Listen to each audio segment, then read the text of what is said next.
The United States is one of the most unequal countries in the developed world.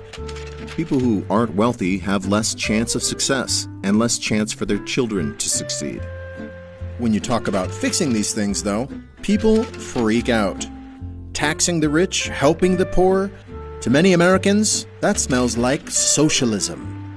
But there's one part of American society that has been successfully fighting inequality for years, and right under our noses, because they know just how important it is to make sure everyone gets a fair chance.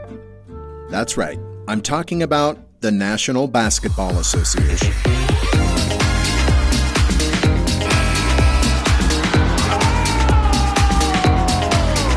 See, in the NBA, there are rich teams and poor teams. The New York Knicks, the Los Angeles Lakers, and other big city teams charge more for tickets, sell more merchandise, and strike bigger broadcasting deals.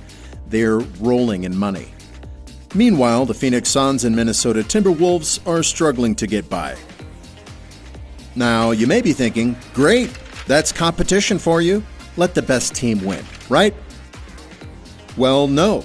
The NBA wants competition on the court, but to maintain that competition and make sure every team has a fighting chance, the NBA imposes strict rules to limit competition everywhere else. Let's take a look. Rule 1. Revenue sharing.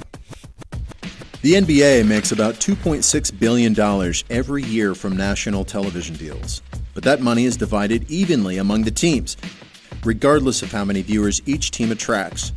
Popular teams, which bring in huge audiences, are actually giving up some of their earnings to help out teams that are less profitable. Rule 2. Spending limits. There's this thing called the salary cap. It's a limit on how much each team can spend on players. Last year, it was about $110 million, and every team has to stay under that limit. So instead of a no-holds-barred free market, the NBA is actually stepping in to make sure the wealthy teams don't always outbid everyone else. And that means poor teams can make competitive salary offers to top players. Rule 3. The draft. New players enter the NBA through a draft. But how do you decide who gets first dibs on the hot talent? Well, it's not random. The NBA awards those precious top draft picks to the worst teams. That's right. Each season's worst teams are actually rewarded for their failures by getting a better chance at the top pick. And that gives them a head start on building a better team for next season. So why does the NBA do all this? Simply put, they know that unregulated competition would be a disaster. The rich teams would use their mountains of cash to buy up all the best players, and soon they'd have a chokehold on the league. You'd start to see the same few teams in the championship every year. Lakers, Bulls, Knicks, Lakers, Bulls, Knicks. Just imagine the Knicks.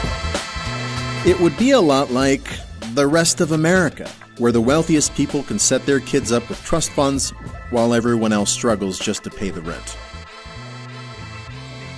But maybe you're wondering, why do rich teams agree to share their hard-earned profits with their poorer rivals? Well, the answer is simple. The Lakers need other teams to play. Good teams. Otherwise, what's the point? The only reason fans show up for basketball is because we believe it's a fair fight. We need to know that with enough talent, hard work, and good old-fashioned luck, any team has a chance at the championship. Without that level playing field, it would be boring as hell and bad business for the NBA. And here's the thing. A level playing field would be good for the rest of us too. So what would it take for America to look a little more like the NBA? Well, we would need higher taxes on the wealthy to redistribute money from the rich to the rest of us. And, just like the NBA draft, we would need to give poor folks a better shot at opportunity. Like making sure everyone has access to education and good housing. That's what a leg up looks like. Now, obviously you can't run a country like a sports league, and the NBA has plenty of flaws too. The rich owners keep getting richer, just like the rest of the country, and while the players are well compensated, thousands of other workers, the ones who collect tickets, sell popcorn, clean the stands, don't make very much at all. But we can still learn a lesson from the NBA. They haven't abolished winners and losers. They haven't abolished capitalism or wealth or profit. They just keep teams from using those profits to rig the system and spoil the game for everyone. That's not socialism. It's just fair play. So which world do you want to live in? A society where everyone has a chance to succeed, or one where the winners are always the New York Knicks?